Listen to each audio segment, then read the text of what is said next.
You talked immediately after the TCU game about TCU responded, and you didn't feel like your team responded back the way.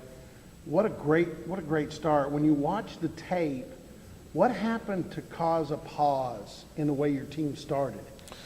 I think part of that goes to the maturity, right, that we lack is everybody's fighting for everything in this league, and we felt like we were prepared. You showed it to begin with. Yeah, and we felt like our guys knew what to do. But the other team's going to try to win. The other coach is going to make adjustments. And when they did, and they made a run because they didn't flinch, we kind of were surprised that they wouldn't just let us roll over them on their home floor.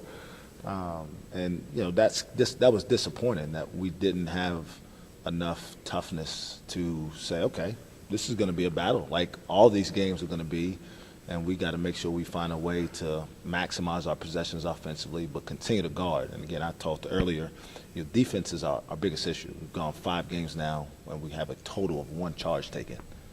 That's not Oklahoma State basketball, and we'll get that addressed here when practice starts. But it does help when you don't have big guys in foul trouble. Yeah, there's no doubt that impacts it. Yeah, that does, because kind of last game, our big guys got in foul trouble. They backdoored us a couple of times, and our big guys got in foul trouble, and that kind of took off some of the pressure that I want to do on defense. That kind of pulls me back a little bit because I know I'm not trying to foul those guys out. Are there things you guys can do as guards to almost help keep your bigs out of foul trouble? It seems like what you mentioned about staying in front of your guy, a lot of the times they get past you, it leads to a foul from your big guy in the paint. Yeah, keeping them in front of us. I mean, that's the only thing we can do. Try to find a way to guard your man. I mean, you try to guard him the best way you can.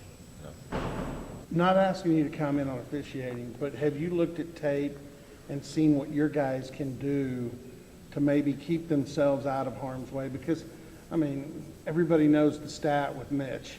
It is a drastic difference whether he is in the ball game or out, and you got to kind of try and protect himself. Yeah, I think it has very little to do with officiating. I mean, I think the officials, for the most part, they work hard. Do they make mistakes? Absolutely. They're humans. I make, 15, 20 mistakes a game myself. We turn the ball over. We miss shots. So everybody out there is screwing up at some point. So what we got to do is we got to take ownership of how do we avoid hurting ourselves. Do we need to guard the ball better so Mitch isn't in position to foul because he's helping one of his teammates? Does Mitch, his 3rd foul is inexcusable. I mean, it is a fast break. I put him in the game and told him, hey, we're just going to try to get through the half. It's something that we thought was important to keep him on the court there. And it was a play he should have just passed up. The 2 points that he was trying to avoid stopping for the other team wasn't as important as now the psychological part of having him play with 3 fouls. So then we start the second half zone because he's got 3 fouls. We give up 2 straight threes to start the half. And, one thing leads to another, and that's a part of the growth and maturity of this team. We've got to get to a point where we don't do those things to ourselves. And sure, the officials, they have an effect on the game because they're part of it, but they haven't caused us to lose a game at all.